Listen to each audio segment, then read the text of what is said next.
Hi, welcome to Forward Community Church Children's Ministries. We're back today with another Bible story. We've been looking at the time of the captivity of Israel. It was a difficult time period for Israel. They didn't have their own country. They were in exile. At the beginning of our story today, they'd been conquered and many of them were carried off. The king came back and took some more of them. He wanted to kind of gather up the best and the brightest from all the lands that he owned, and he wanted to train them, make them his servants and set them in charge over his country so that it could be ruled by the best people. That was his idea. That's where our story begins today. Daniel and his 3 friends lived in Israel. One day, a great king came to their homeland and took all the smart young men to his country. The king had a huge name, Nebuchadnezzar, and he lived in a faraway country called Babylon. And Babylon at that time was the ruling empire of the world. It had conquered most of the known world. The capital was the city Babylon. They were one of the earliest recorded kind of giant empires. They were captives, but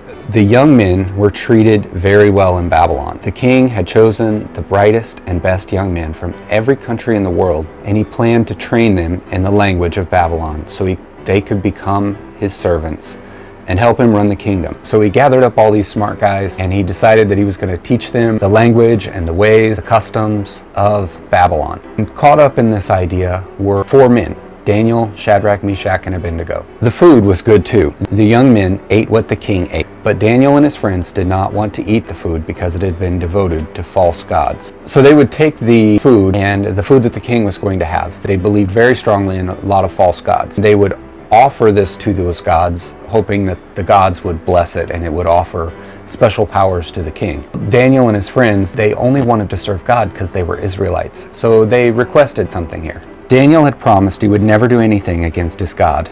The God of Israel had commanded his people to have nothing to do with idols or false gods. Daniel asked the person in charge of his training for permission not to eat the king's food. If the king found out, he would be very angry. But God had made Daniel a favorite with this man. So Daniel made a special request of the guy that was in charge of them. They divided them into groups and they put leaders over the groups. And Daniel obviously was a smart young man. He did a good job. He was faithful, and the leader of his group really liked him. He wasn't supposed to let them eat anything else but what the king had given them. That was his order. Eat the king's food because it's the best food. But he liked Daniel, so he wanted to give him a chance to see what would happen. So he makes a deal with him. He agreed to give Daniel and his friends a test. For 10 days they would eat only vegetables and drink only water. At the end of the 10 days, Daniel and his friends looked much healthier than all the other men who ate the king's food. So they were allowed to continue with vegetables and water. These young men honored God, and God honored them. God gave them knowledge and skill in the things they learned. And Daniel had wisdom to understand all visions and dreams. They paid attention to their studies. They studied hard. They learned the language. They learned all the cool things about Babylon. Babylon was trying to amass knowledge, learn how the world worked. And they were learning all these things. And God, in a special gift that Babylon couldn't teach, he could understand dreams and interpret them. This was a gift that God had given other people in the Bible before him. Remember the story of Joseph? Joseph was an interpreter of dreams, and God gave the same gift to Daniel, and that plays a really important role in this story a little later on.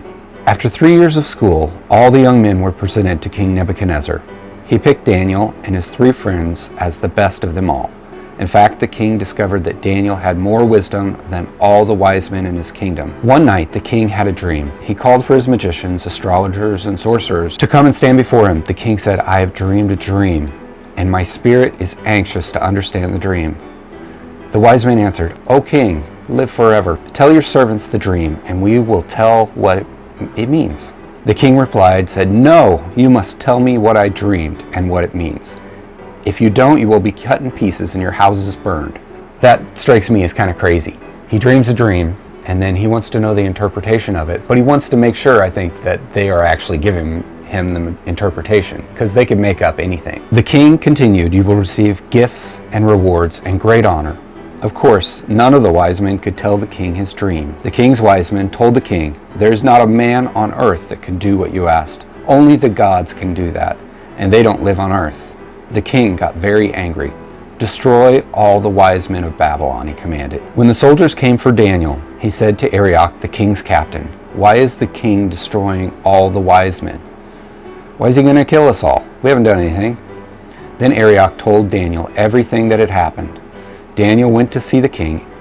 He asked for more time so he could tell the king the meaning of his dream. And the king pauses the executions and says, okay, I'll give you a little bit of time, but you better be able to tell me what I'm asking. He went to the one source that he knew could have the answer. He and his friends went to God. Then Daniel went to his house and told everything to his friends, Shadrach, Meshach, and Abednego. Daniel didn't know what the dream was or what it meant, but he knew somebody who knows everything. That somebody is God. So Daniel and his friends prayed. God showed Daniel the dream and its meaning. Daniel blessed the God of heaven, saying, Blessed be the name of God forever and ever. For wisdom and might are his. Daniel hurried to the king and said to him, There is a God in heaven who reveals secrets. He told the king what he had dreamed and what the dream meant. When King Nebuchadnezzar heard the dream and its meaning, he fell down before Daniel and said, Truly, your God is a God of gods and a Lord of kings and a revealer of secrets, since you could reveal this secret. Then the king made Daniel a great man and gave him many gifts. He made him ruler over the whole province of Babylon and chief over all the wise men of Babylon. God was able to give Daniel the dream and the interpretation of it. We're going to look at what the dream was in our next lesson. I think it's amazing how God was able to use Babylon. Even though they conquered Israel, he was able to use it to push forward his plan. He gave Daniel visions of the future. He gave the king guidance and wisdom. Through all of this, he protected his people Israel. He was preserving a remnant through their most difficult times, and that's something that God does. Thanks for being here today. I hope you enjoyed it. Next time we'll look at Daniel and his dream. God bless you all.